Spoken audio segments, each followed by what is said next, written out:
This is a quick guide to giving an informative speech. The purpose of an informative speech is to provide new information or a new perspective on a particular point. It is not necessary to convince the audience to accept a particular point of view. You're simply giving them information to think about, without asking them to agree or disagree. For any speech you give, it's important to understand exactly what type of information is needed.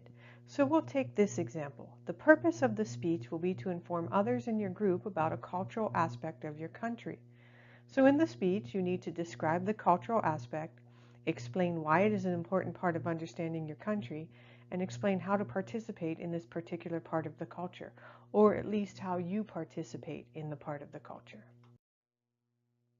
Once you know what kind of information will be presented in the speech, the next step is to decide how to present it.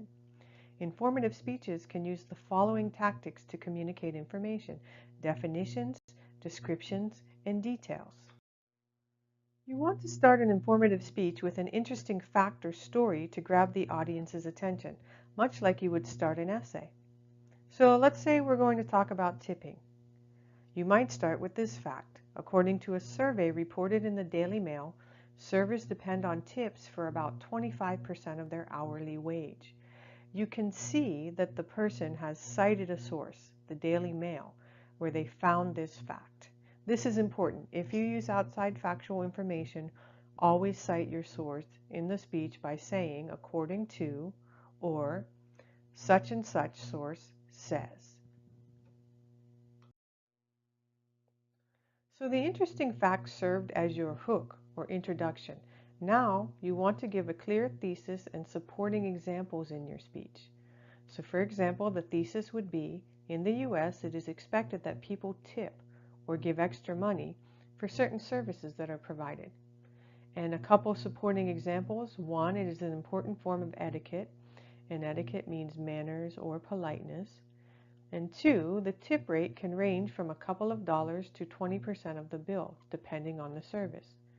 So that you can see from these supporting ideas, the speaker is going to explain why it's important and how you can participate. So just like in an essay, once you give your supporting ideas, you want to offer detailed explanations or examples for those supporting points. So instead of me reading through all of these detailed explanations and examples, pause the PPT for a moment and review how the examples connect to the supporting ideas. End your informative speech with a short conclusion, which is a reminder of the main point. For example, as you can see, tipping is considered a common and often essential courtesy in the US. Okay, so these are the basic ideas for creating an informative speech, especially a short informative speech. Longer speeches would have more supporting ideas and more details, but hopefully you get a picture of how to do this.